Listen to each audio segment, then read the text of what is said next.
बिहारी कह सकती हूँ क्योंकि ये भी मेरा राज्य है। मैं अपना राज्य मानती हूँ बिहार को। मेरे पूर्वजों में यहाँ रहा करते थे। अभी मेरा भाई बहन उनके उत्तर पीढ़ी है तो ये भी मेरा राज्य अपने मानती हूँ, इसीलिए मुझे जरूर आना है। माननीय मुख्यमंत्री ने मुझे बार बार आने के लिए कहते हैं, मैं जरूर आऊंगी क्योंकि मैं भी किसान की बेटी हूँ। यहाँ कैसे जैविक खेती किया जाता है, कैसे भंडारण, कैसे प्रावधान रोड मैप द्वारा क्या हो रहा है, मुझे भी जानकारी लेना है। मुझे तो प्रेसिडेंट के पास जाना है, गांव को खेती करना है। मेरा गृह राज्य ओडिशा भी ऐतिहासिक रूप से बिहार से ही जुड़ा हुआ है, इसीलिए मुझे लगता है कि मैं भी अपने आप को बिहारी कह सकती हूँ। बिहार के किसान भाई बहन खेती में नए नए प्रयोगों को आजमाने और अपनाने के लिए जाने जाते हैं। यही वजह है कि नोबेल पुरस्कार से सम्मानित एक अर्थशास्त्री ने नालंदा के किसानों को ग्रेटर देन साइंटिस्ट कहा था। उपस्थित मंत्रीगण, सांसदगण और विधायकगण, अन्य गणमान्य अतिथियों, किसान भाइयों और बहनों, देवियों और स्वजनों, सभी को मेरा नमस्कार। आज बिहार के चतुर्थ कृषि रोड मैप के शुभारंभ के अवसर पर आप सबके बीच उपस्थित होकर मुझे हार्दिक प्रसन्नता हो रही है। राष्ट्रपति के रूप में भले ही ये राज्य की मेरी पहली यात्रा है, मैं बिहार के लोगों और यहाँ की संस्कृति से भली भांति परिचित हूँ। मेरा गृह राज्य ओडिशा भी ऐतिहासिक रूप से बिहार से ही जुड़ा हुआ है, इसीलिए मुझे लगता है कि मैं भी अपने आप को बिहारी कह सकती हूँ। देवियों और स्वजनों, बिहार के किसान भाई बहन खेती में नए नए प्रयोगों को आजमाने और अपनाने के लिए जाने जाते हैं। यही वजह है कि नोबेल पुरस्कार से सम्मानित एक अर्थशास्त्री ने नालंदा के किसानों को ग्रेटर देन साइंटिस्ट कहा था। ये बहुत ही प्रसन्नता की बात है कि आधुनिक पद्धति को अपनाने हेतु यहाँ के किसानों ने कृषि एक परंपरागत तरीके को, अनाज के किस्मों को बचाए रखा है। ये आधुनिकता के साथ परंपरा के सामंजस्य का अच्छा उदाहरण है। शायद इसी कृषि संस्कृति को पहचान कर वर्ष 1905 में भारत का पहला कृषि अनुसंधान केंद्र बिहार के पूसा नामक जगह पर स्थापित किया गया है। आज जैविक उत्पादन की मांग देश विदेश में तेजी से बढ़ रही है। बिहार के किसान भाई बहनों को इसका लाभ उठाना चाहिए। जैविक खेती के एक और जहां कृषि की लागत को कम करने का पर्यावरण संरक्षण और सहायक है, वहीं दूसरी ओर ये किसानों की आय को बढ़ाने और लोगों को पोषण युक्त भोजन उपलब्ध कराने में भी सक्षम है। मुझे खुशी है कि बिहार सरकार ने जैविक खेती के लिए गंगा किनारे के जिले में जैविक कॉरिडोर बनाया है। बिहार में अधिकांश किसान सीमांत किसान हैं।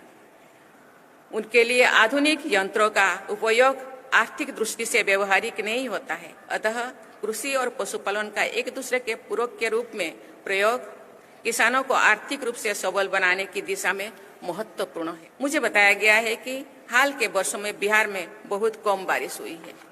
बिहार एक जल संपन्न राज्य माना जाता रहा है। नदियां और तालाब इस राज्य की पहचान रही है।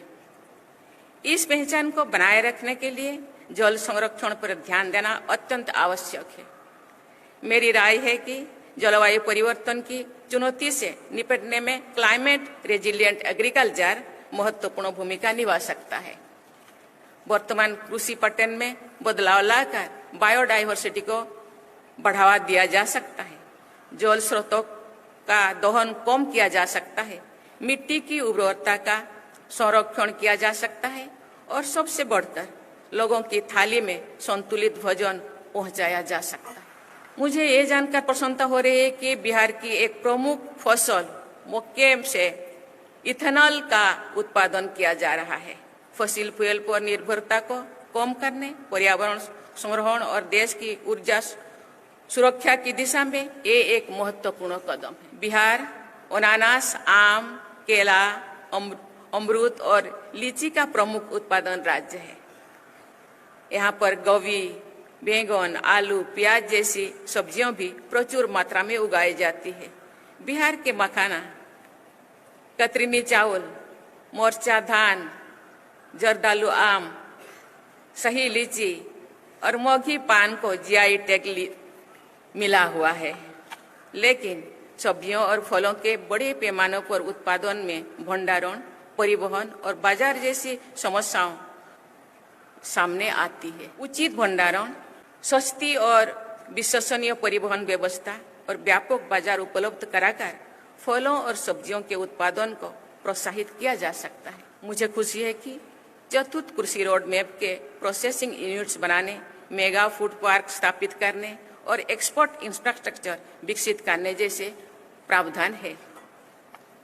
देवी और स्वजनों, बिहार भगवान बुद्ध और अशोक की धरती है।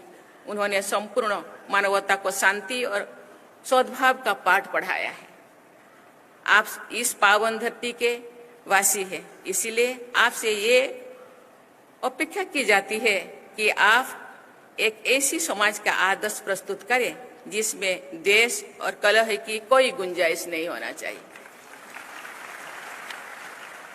विकसित भारत के सपने को पूरा करने में इस प्रदेश का योगदान अत्यंत महत्वपूर्ण है, लेकिन इस सपने को सच्चाई से बदलने के लिए हमें मानव निर्मित संकीर्णताओं से बाहर निकालना होगा।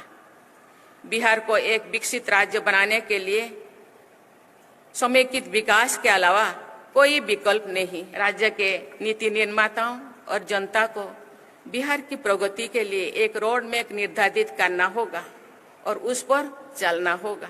ये बहुत ही प्रसन्नता की बात है कि कृषि रोड मैप का क्रियान्वयन किया जा रहा है। मुझे और अधिक खुशी होगी जो बिहार विकास के हर मानक पर रोड मैप बनाकर लगातार प्रगति के पथ पर बढ़ता दिखाई दे, क्योंकि ये भी मेरा राज्य है। मैं अपना राज्य मानती हूँ बिहार को। माननीय मुख्यमंत्री ने मुझे बार बार आने के लिए कहते हैं, मैं जरूर आऊंगी, क्योंकि ये भी मेरा राज्य है। कभी मेरे पूर्वजों में यहाँ रहा करते थे, अभी मेरा भाई बहन उनके उत्तर पीढ़ी है, तो ये भी मेरा राज्य अपने मानती हूँ। इसीलिए मुझे जरूर आना है, मैं आऊंगी बीच बीच में, क्योंकि मैं भी किसान की बेटी हूँ। यहाँ कैसे जैविक खेती किया जाता है, कैसे भंडारण, कैसे प्रावधान रोड मैप द्वारा क्या हो रहा है, मुझे भी जानकारी लेना है। मुझे तो प्रेसिडेंट के पास जाना है, गांव को खेती करना है। ये बहुत ही प्रसन्नता की बात है कि कृषि रोड मैप का क्रियान्वयन किया जा रहा है। मुझे और अधिक खुशी है कि जो बिहार विकास के हर मानक पर रोड मैप बनाकर लगातार प्रगति के पथ पर बढ़ता दिखाई दे, चाहे वो स्वास्थ्य हो, शिक्षा हो, प्रति व्यक्ति आय हो या सबसे बढ़कर हैप्पीनेस इंडेक्स हो।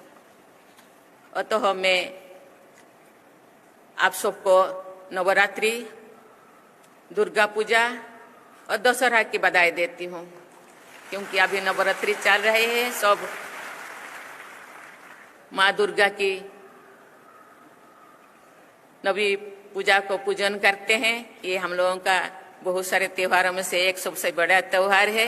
सबको बहुत बहुत बधाई। माँ दुर्गा की कृपा सदैव बिहार और बिहार वासियों पर बनी रहे। धन्यवाद। जय हिंद, जय भारत।